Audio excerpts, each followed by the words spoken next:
नमस्कार, मैं डॉक्टर अमित रंजन एक बार फिर से आप सबका अपने YouTube चैनल बीपीएससी जोन पर स्वागत करता हूं। आज हम लोग जिस विषय पर चर्चा करने वाले हैं वह है रीतिकाल अथवा रीतिकाव्य की सामान्य विशेषताएं।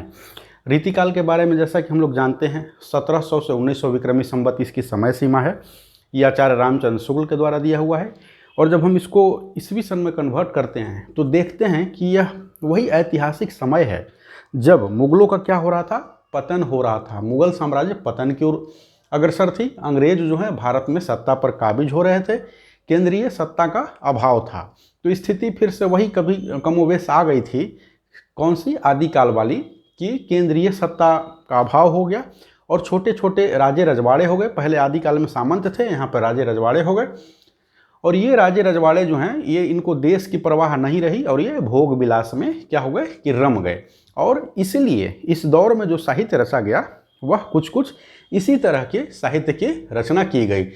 इस पर इन सब विषयों पर हम लोग विस्तार से चर्चा करेंगे रीतिकाल का सामान्य परिचय में। अभी फिलहाल हम लोग देखते हैं रीतिकाल की सामान्य विशेषताएं। परिचय में, सामान्य परिचय में देखेंगे हम लोग। और थोड़ा सा संक्षेप में ये देख लें कि इस दौर के कवियों को 3 प्रकार श्रेणियों में बांटा गया है: रीतिबद्ध, रीतिमुक्त और रीतिसिद्ध। रीतिबद्ध उन कवियों को, पहले रीतिबद्ध सही लेते हैं। रीतिबद्ध उन कवियों को कहा गया है जिन्होंने लक्षण उदाहरण शैली में रचना की। ये सब क्या है, ये विस्तार से हम लोग दूसरे वीडियो में चर्चा करेंगे। इसमें केशव दास आते हैं। रीतिसिद्ध उन कवियों को कहा गया जिन्होंने लक्षण उदाहरण शैली में तो रचना नहीं की, किंतु रचना के क्रम में क्या है कि इन्हें नियमों का ध्यान रखा। रीतिमुक्त कवि उन कवियों को कहा गया, इसमें आते हैं, रीतिसिद्ध में आते हैं आपको बिहारी, रीतिमुक्त में आपको आते हैं घनानंद। रीतिमुक्त उन कवियों को कहा गया जिन्होंने न तो लक्षण उदाहरण शैली में रचना की, न ही रचना के क्रम में उसका ध्यान रखा। ये 3 श्रेणियों को याद, इसमें घनानंद आते हैं, याद रखना जरूरी है, क्योंकि रीति काव्य की सामान्य विशेषताएं हम लोग देखेंगे तो इन्हीं 3 श्रेणियों के कवियों के बारे में देखेंगे।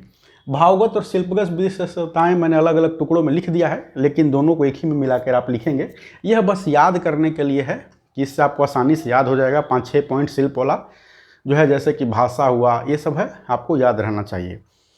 तो इसकी पहली विशेषता जो है वह लक्षण ग्रंथों की रचना। इसकी पहली विशेषता कौन सी थी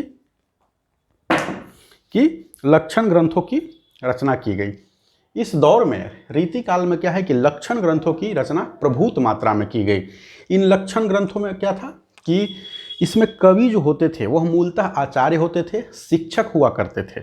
और वो क्या करते थे कि काव्यांग विवेचन करते थे, कविता के अंगों का विवेचन करते थे और उसके विषय में उन्होंने पहले बताया। जैसे अलंकार के विषय में उन्होंने पहले बताया, अलंकार में उन्होंने मान लिया बताया, यमक अलंकार के विषय में उन्होंने जैसे कि बताया कि यमक अलंकार क्या है। उदाहरण के लिए मैं बता रहा हूँ कि एक शब्द एक से अधिक बार आता है और उसके अर्थ में भिन्नता होती है, और फिर अपनी जो बात कही उसको सिद्ध करने के लिए उन्होंने कविता रची। जैसे वह पाकर एक धोती, प्रतिदिन उसे धोती, तो बताया कि भाई देखिए धोती 2 शब्द आया है, दोनों के अर्थ में भिन्नता है, लेकिन एक शब्द जो है एक से अधिक बार आया है, ठीक है, लेकिन अर्थ में भिन्नता है। वह पाकर एक धोती, धोती कपड़ा पहनने वाला, धोती दूसरा जो है धोने वाला। तो लक्षण ग्रंथों की पहली विशेषता है कि लक्षण ग्रंथों की इस दौर में बहुत ज़्यादा रचना की गई। और लक्षण ग्रंथ क्या थे, जैसा कि मैंने बताया, काव्यांग विवेचन करते थे आचार्य, और अपनी बात को सिद्ध करने के लिए जो उन्होंने कहा है वो कविता की रचना करके अपनी बात को समझाते थे। काव्यांग विवेचन भी जो है क्या, इसमें 2 तरह का होता था, एक सर्वांग निरूपण और दूसरा विशिष्टांग निरूपण। सर्वांग निरूपण में क्या है, कविता के सभी अंगों का विवेचन, कोई भी एक आचार्य है उसने पकड़ लिया, रस को पकड़ लिया, छंद अलंकार, सभी अंगों का विवेचन कर रहे हैं। दूसरा होते थे विशिष्टांग निरूपक। वो क्या होता था, कविता के किसी एक अंग को उन्होंने पकड़ लिया, जैसे अलंकार, और अलंकार पर ही दे दनादन पूरा लिखे जा रहे हैं, पूरी पुस्तक लिखे जा रहे हैं। तो सर्वांग विवेचन और विशिष्टांग विवेचन। नाम सही है सर्वांग, सर्वजोड़ अंग, यानी कविता के सभी अंगों का विवेचन। तो पहली विशेषता है इस युग की लक्षण ग्रंथों की अधिकता या लक्षण ग्रंथों की रचना। अब जब हम इसकी आलोचना करते हैं, जब इसको हम लोग देखते हैं तो क्या पाते हैं कि ये जो आचार्य कवि हुए जिन्होंने लक्षण ग्रंथों की रचना की, उसमें जो है मौलिकता का अभाव था। ये अधिकांशतः थे, वो क्या थे कि संस्कृत लक्षण ग्रंथ जो हैं या संस्कृत काव्यशास्त्र से सीधे सीधे उसका जो है हिंदी में उन्होंने अनुवाद कर लिया था। मौलिकता का अभाव था, और लक्षण उदाहरण जो उन्होंने दिया है, आचार्य रामचंद्र शुक्ल ने अत्यंत विस्तार से बतलाया है कि उसमें भी जो है कि एक रूपता नहीं है, मतलब कि कई सारी गलतियां हैं। तो ये सीमा थी। दूसरी विशेषता, हालांकि ये शिल्प में आना चाहिए, आलंकारिकता। रीतिकाल की दूसरी प्रमुख विशेषता थी आलंकारिकता, यानी कि इस दौर के साहित्य में जो कविताएं लिखी गई उसमें जानबूझकर ठूस ठूस कर अलंकार भरा गया। तो अलंकारिकता इस युग की दूसरी विशेषता थी। और ऐसा क्यों किया गया? जैसा कि मैंने बताया कि छोटे छोटे क्या थे, राजे रजवाड़े थे जो कि कवियों को रखते थे। दरबार होता था तो दरबार में बहुत सारे कवि हुआ करते थे, तो उसमें जो है एक कवि अपनी कविता पढ़ा तो दूसरी कवि फिर आकर कविता, आपस में उनमें प्रतिस्पर्धा हुआ करती थी। और अपने आप को सर्वश्रेष्ठ दिखलाने के लिए वह एक से एक अजीब अजीब अलंकारों को जबरदस्ती ठूस ठूस कर भरते थे। ला रहा था वह है अलंकारिकता, यानी कि अलंकार जबरदस्त रूप से ठूस ठूस कर इस दौर की रचनाओं में भरे गए। हम लोगों ने देखा है कि जो शब्द हैं, कवि जो है कई जो है ऐसे अप्रचलित शब्दों का प्रयोग करता है, ठीक है, कि ताकि जो है कि वो क्या कहे, चमत्कार उत्पन्न कर सके। इसके विषय में हम लोग आगे देखेंगे। तीसरी विशेषता जो है वह है संकुचित जीवन दृष्टि। संकुचित जीवन दृष्टि जो है इस दौर के साहित्य की बहुत बड़ी विशेषता है कि संकुचित जीवन दृष्टि। इस दौर का जो रचनाकार था उसका रचना के पीछे उद्देश्य क्या था? मुद्रा, धन की प्राप्ति करना मुख्य उद्देश्य था। येन केन प्रकारेण जो है क्या करना था? राजा को खुश करके, जिसके वह दरबार में रह रहा था, क्या है, मुद्रा की प्राप्ति करना उसका प्रमुख उद्देश्य था। तो इसलिए जो है वह उन्हीं विषयों पर रचनाएं करता था जिससे कि राजा प्रसन्न हो। तो जो विषय वस्तु हैं वो काफ़ी सीमित हो जाते थे और जीवन जगत की अन्य पहलुओं की जो है उपेक्षा हो जाया करती थी। यानी कि इस दौर का जो रचनाकार है, जीवन के बहुत जो विशाल फलक है उसको इसने अनदेखा कर दिया इस दौर के रचनाकारों ने, ऐसा कहा जाता है। तो संकुचित जीवन दृष्टि एक है। हालांकि इसके विषय में एक और कहा जाता है, एनसीईआरटी में भी आप पढ़ेंगे हिंदी साहित्य के इतिहास में। इस एक पक्ष जो है कहता है संकुचित जीवन दृष्टि, दूसरा कहता है वाद निरपेक्ष जो है गार्हस्थ्यिक जीवन का चित्रण। आगे हम लोग देखेंगे पांचवी विशेषता में कि यह जो है इस दौर का जो साहित्य है उसकी एक विशेषता है कि यह वाद निरपेक्ष है, किसी भी वाद से यह प्रभावित नहीं है। किसी भी प्रकार का वाद जो है, जैसे आप भक्ति काल में भी देखते हैं तो बहुत सारे जो हैं धार्मिक संप्रदाय, श्री संप्रदाय थे और भी थे, कई सारे शुद्धाद्वैतवाद था, विशिष्टाद्वैतवाद था। इन सब का प्रभाव साहित्य पर हमें दिखलाई देता है और कई जो है उसी के साहित्य के अभिव्यक्ति हैं। इस दौर का जो साहित्य है रीतिकालीन साहित्य है, क्या है वो? वाद निरपेक्ष काव्य है, किसी भी वाद का इस पर प्रभाव नहीं पड़ा है। और यह जो है आलोचकों का एक वर्ग कहता है कि गार्हस्थ्यिक जीवन का चित्रण है। एक कहता है कि संकुचित जीवन दृष्टि है, दूसरा कहता है कि क्या है, गार्हस्थ्यिक जीवन का चित्रण किया गया है। यानी गृहस्थ जो है और जो पति पत्नी के जो संबंध हैं उसके जीवन में जो घटनाएं घटती हैं इनका इसमें बहुत अच्छा सुंदर चित्रण किया गया है। अगली विशेषता है आश्रयदाताओं की प्रशंसा। इसमें झूठी प्रशंसा के बजाय आप लिख सकते हैं आश्रयदाताओं की बढ़ा चढ़ाकर की गई प्रशंसा। इस दौर के जो कवि थे, जो प्रायः जैसे रीतिबद्ध और रीति सिद्ध के जो जितने कवि थे वो आमतौर पर दरबारी ही कवि थे। तो इस दौर के जो कवि हों, चाहे वो भूषण भी दरबारी कवि थे, कई सारे दरबारों में ये रहे। केशव जैसे प्रसिद्ध कवि जो इस दौर के रहे हैं वो ओरछा नरेश इंद्रजीत सिंह के दरबार में रहते थे, या बिहारी लाल जो थे, बिहारी लाल भी सवाई राजा जयसिंह के दरबार में रहते थे। और तो वो दरबारी कवि हुआ करते थे और राजा के लिए लिखा करते थे। कुछ तो स्वयं राजा ही कवि हुआ करते थे, जैसे जसवंत सिंह। तो क्या करते थे, वो अपने जिस राजा के आश्रय में रह रहे हैं उसकी काफ़ी बढ़ा चढ़ाकर प्रशंसा करते थे, उनके युद्ध कौशल का और उनकी कला प्रियता इत्यादि का, जो भी है जिसमें भी राजा की रुचि है उसकी वो बढ़ा चढ़ाकर प्रशंसा करते थे। तो आश्रयदाताओं की प्रशंसा विशेष रूप से रीतिबद्ध और रीति सिद्ध का शाखा के कवियों के द्वारा जो है काफ़ी किया गया। भूषण इसके अपवाद हैं, इन्होंने भी प्रशंसा की लेकिन झूठी प्रशंसा या बढ़ा चढ़ाकर इन्होंने प्रशंसा नहीं की।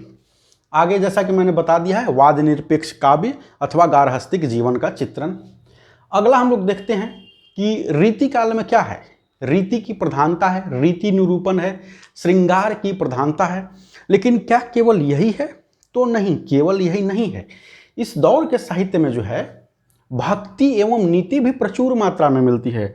डॉक्टर नगेंद्र इत्यादि हैं या फिर आचार्य रामचंद्र शुक्ल भी हैं, वह जब इनके इस पर विचार करते हैं तो डॉक्टर नगेंद्र का ये कहना है कि इस दौर के जितने भी रचनाकार हुए अपने जीवन के अंतिम अवस्था में, उत्तरार्ध में, वृद्धावस्था में क्या हुए, सब के सब जाकर भक्त के रूप में कन्वर्ट हो गए।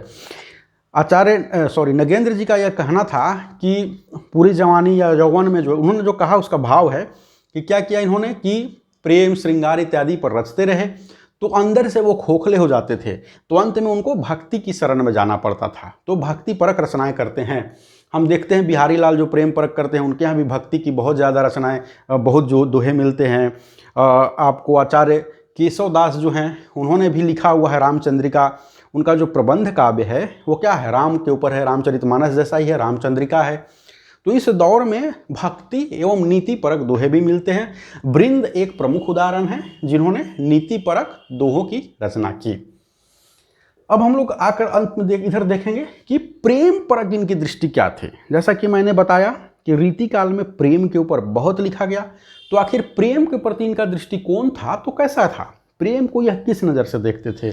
तो प्रेम परक इनकी जो दृष्टि थी वो क्या थी, भोगवादी दृष्टिकोण ये रखते थे। प्रेम के प्रति जो इनका दृष्टिकोण था वो संकुचित था और भोगवादी दृष्टिकोण रखते थे। रीतिबद्ध और रीति सिद्ध के शाखा के विशेष रूप से कवि, लेकिन इसी में जो है रीति मुक्त शाखा के जो कवि हुआ करते थे, प्रेम के प्रति जो है उनका दृष्टिकोण है वह वासना से रहित हुआ करता था। घनानंद इसके बहुत बड़े उदाहरण हैं।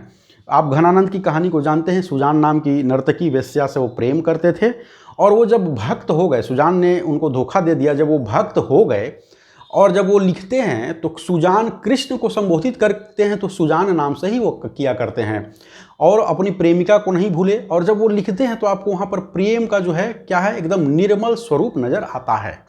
वहाँ पर वासना नहीं है, भोग नहीं है। ये घनानंद आपको कहते भी हैं कि अति सूधो स्नेह को मार्ग है, जहाँ नेक सयाना पर बाँक नहीं, जहाँ साँच चले तजियाप न पौझिज के कपटी जो निशाक नहीं। कहते हैं कि प्रेम का मार्ग जो है क्या है, बहुत है सीधा साधा है भैया, उसमें जो है टेढ़ा और उल्टी खोपड़ी वाला इंसान नहीं चल सकता है। प्रेम को बहुत सीधा बोलते हैं, हर प्रकार से छल कपट से मुक्त बतलाते हैं। और प्रेम परक दृष्टि जो है रीति मुक्त शाखा के कवियों का, विशेष रूप से घनानंद का, वह वासना से रहित है।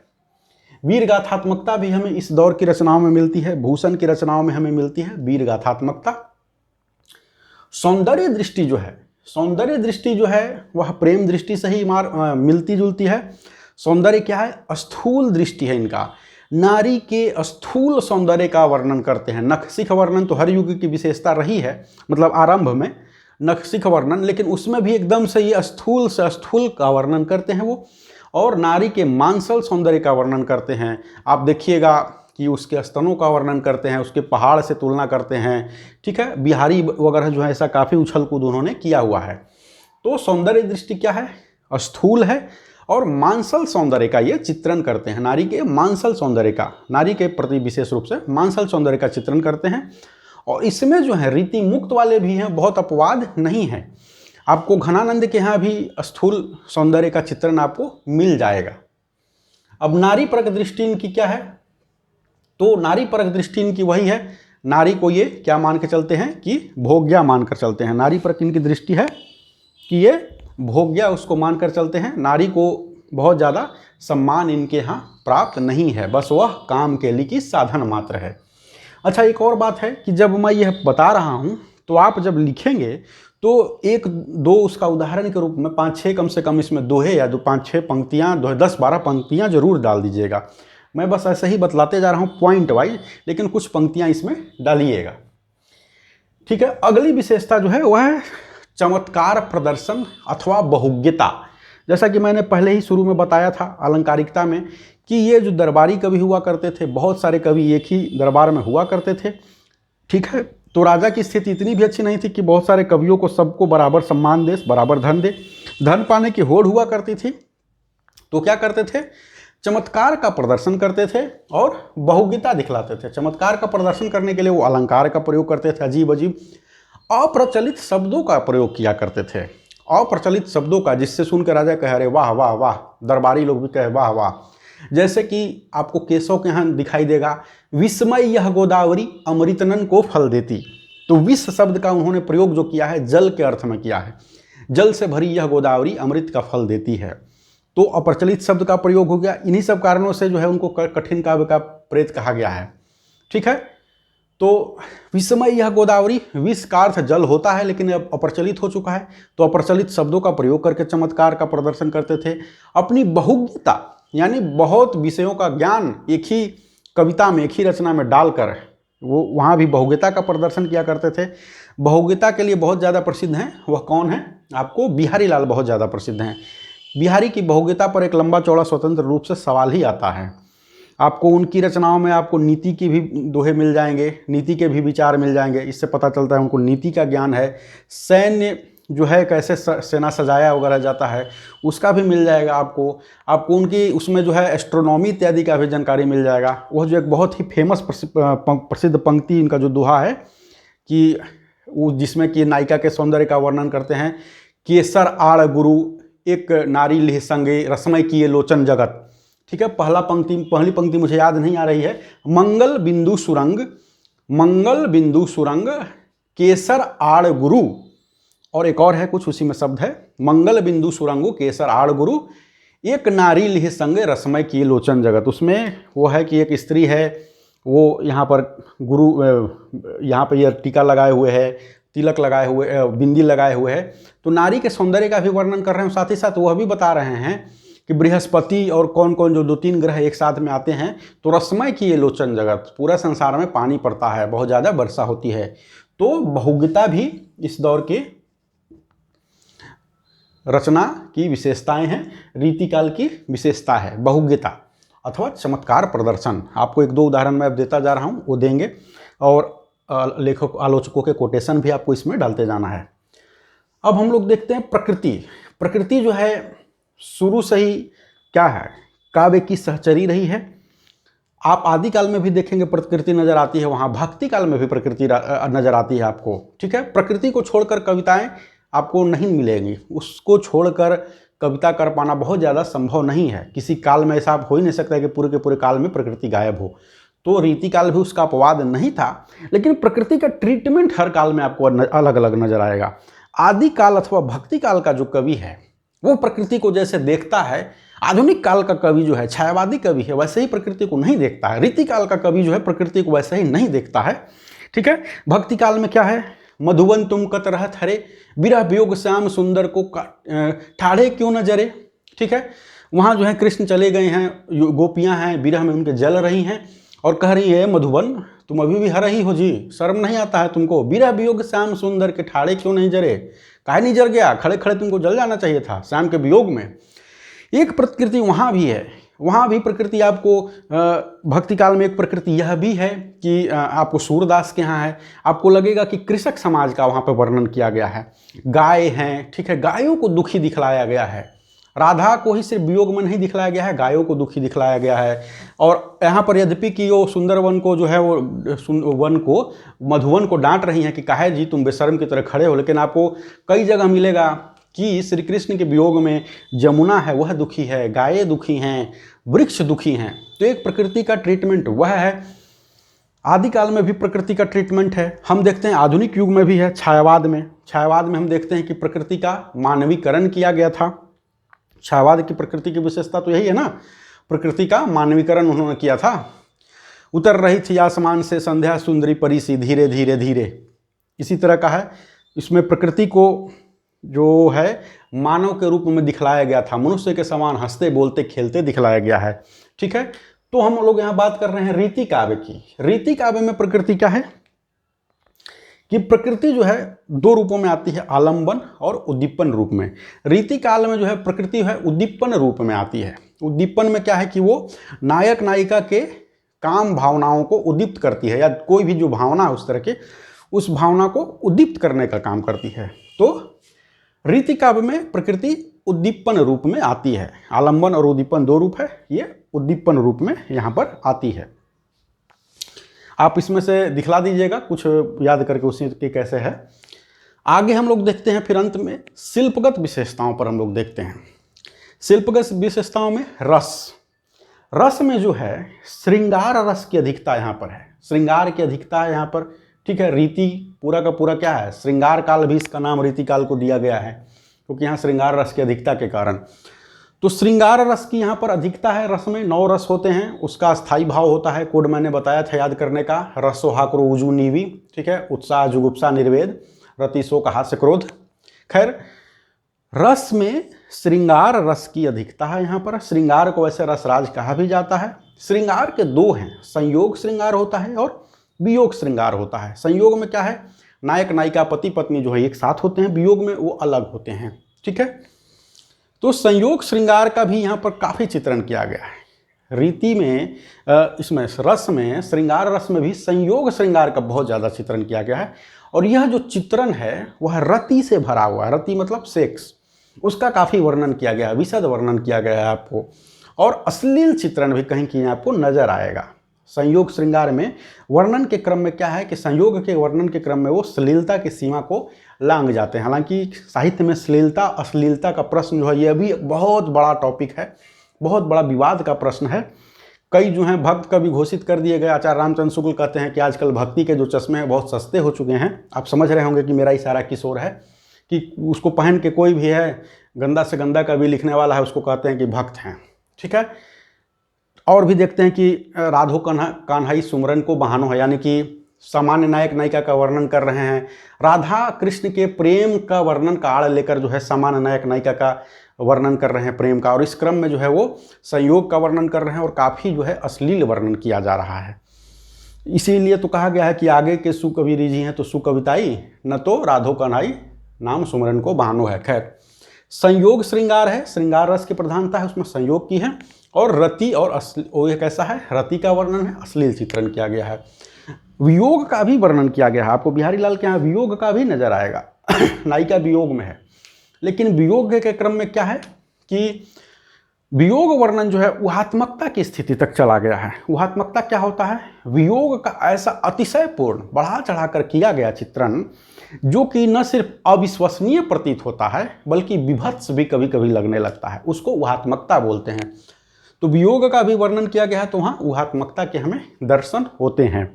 बिहारी लाल के यहाँ आपको बहुत ज़्यादा नजर आएगा। नायिका जो है वियोग में रहती है, वो वियोग में इतनी कृष्काय हो चुकी है कि उसको कि खुर्दबीन से ढूंढना पड़ रहा है। वियोग में वो इतनी कृष्काय हो चली है कि जब वो सांस लेती है तो 6 हाथ पीछे जाती है, सांस छोड़ती है तो 5 हाथ आगे जाती है। वियोग में नायिका इतना जल रही है कि उसकी संखिया जो है क्या है, उसके पास जो है कंबल में पानी भिंगा के जा रही है, क्योंकि उसके वियोग की आग से उसके ताप को सह पाना मुश्किल है।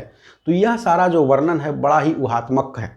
इसमें वियोग का ऐसा वर्णन है कि जैसे कि ऊहात्मकता आपको जो है सूफी काव्य में भी नजर आएगा, जहाँ पे आप देखते हैं कि रकत गिरा मांसू ढरा, ठीक है। शरीर में वियोग की स्थिति यह है कि आंख से आंसू न गिर कर क्या है, रक्त गिर रहा है, पूरा मांस निचुड़ गया है। तो ये सब क्या है, वर्णन विभत्स है, अतिशयोक्तिपूर्ण है, अविश्वसनीय है ही, साथ विभत्स वर्णन हो तो वहाँ ऊहात्मकता उसको बोलते हैं। तो वियोग की भी स्थिति यह है। लेकिन इसी में क्या है, रीति मुक्त शाखा के भी कवि हैं, उनके यहाँ वियोग का आंतरिक अनुभूतियों का रस में श्रृंगार रस है और उसमें श्रृंगार में वियोग का वर्णन है। लेकिन कैसे वियोग का वर्णन है, अपनी आंतरिक अनुभूतियों का, हृदय की सच्ची आंतरिक अनुभूतियों का वर्णन किया गया है। वो कोई वहाँ उछल कूद नहीं है, ठीक है।